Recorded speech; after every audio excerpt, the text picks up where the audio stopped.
Instagram, Facebook चॅटिंगमधून झालेल्या प्रेम प्रकरणातून सांगलीच्या नराधम आसिफ इलाही पठाण यांनी लग्नाच्या आमिषाने कॉलेज तरुणीवर बळजबरीने केला बलात्कार. आरोपी अटकेत.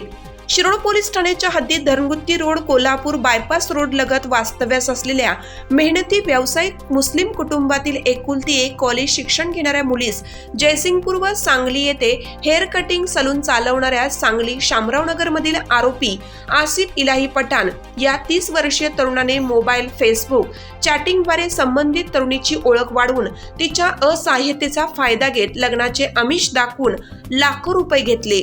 तसेच नवीन मोबाईल 37,000चा संबंधित तरुणीकडून घेतला.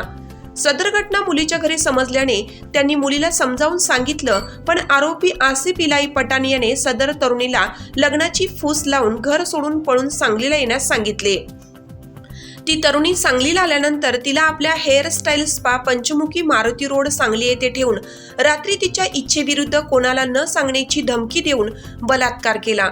डिसेंबर 2023 मध्ये सलग 7 दिवस त्या पीडित तरुणीवर आरोपी आसिफ पठाण हा बळजबरीने बलात्कार करीत होता.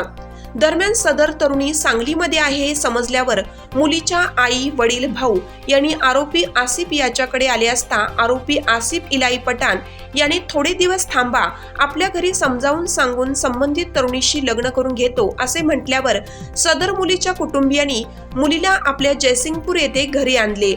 पण दिलेल्या मुदतीत आरोपी आसिफ इलाही पठाण यांनी न येता लग्नाला टाळाटाळ चालू केली. सांगली येथे मुलीच्या इच्छेखातर सदर तरुणीचे कुटुंब विचारायला गेल्यावर मुलीच्या आईवर आरोपी आसिफ यांनी हल्ला करीत शारीरिक दुखापत केली व अवाच्य भाषेत तरुणीशी लग्न करीत नाही म्हणून सांगितले. सदर पीडित मुलीच्या कुटुंबियांनी सांगली शहर पोलीस ठाणे गाठले व मुलीच्या जबाबानुसार घटनेची नोंद सांगली शहर पोलीस ठाण्यात करून घेऊन शिरोळ पोलीस ठाण्याला वर्ग करण्यात आली. शिरोळ पोलीस ठाण्याने त्वरित ऍक्शन घेत 376, 363, 417, 420, 506 अंतर्गत आरोपी आसिफ इलाही पठाण याच्या विरोधात गुन्हा दाखल होऊन शिरोळ पोलिसांनी तातडीने कारवाई करत आरोपीस अटक केली.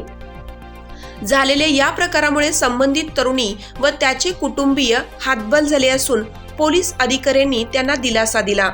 आरोपी आसिफ इलाही पठाण यांनी यापूर्वीही जयसिंगपूर येथील काही तरुणींची फसवणूक केली आहे हे समजल्यावर शिरोळ पोलीस ठाण्याचे पोलीस उपनिरीक्षक इम्रान मुल्ला साहेब अधिक तपास करीत आहेत.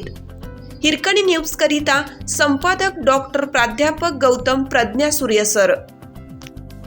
चालू घडामोडींचे अपडेट्स जाणून घेण्यासाठी आपल्या हिरकणी न्यूज चॅनलला सबस्क्राईब जरूर करा. लाईक करा, कमेंट करा आणि शेअर करा. बेल आयकॉनवर प्रेस करा आणि नोटिफिकेशन्स मिळवा.